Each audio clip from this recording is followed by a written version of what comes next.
Let's be clear. When Sara Duterte said there is no question about my readiness, she was not auditioning for power. She was citing Article 7, Section 8 of the Constitution. Succession is a legal mandate, not a political fantasy. That is the duty she was elected to perform. Pero ang sagot ni Claire Castro, hindi pang palasyo, pang palengke.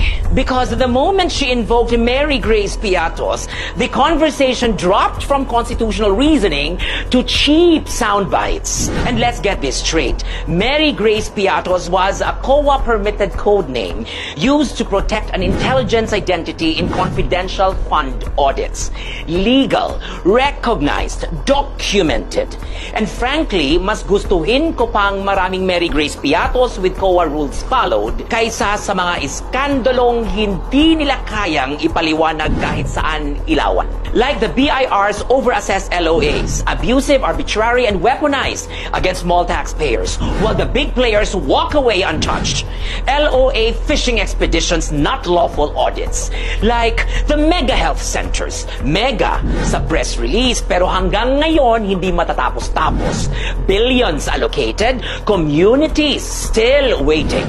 Like the nationwide classroom shortage. Every year, billions are appropriated, yet every year students share one chair, one classroom, one future that keeps shrinking. Pero hindi dyan nagtatapos ang listahan ng kapalpakan. Mayroon pa tayong flood control scandal.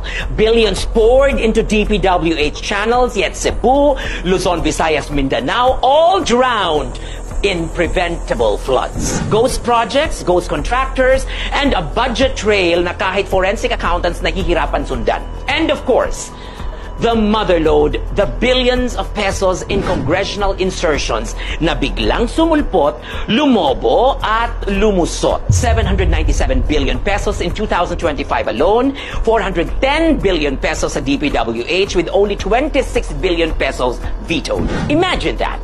Almost $500 billion rubber stamped into public works while bridges, roads, canals, and flood control outputs remain non-existent on the ground. Kaya kung papipiliin mo ako, a dozen Mary Grace Piatos na justified, documented, and COA compliant, o isang administrasyon puno ng ghost projects, corrupt insertions, unfinished health centers, abusive tax enforcements, and flood control anomalies, the choice is obvious.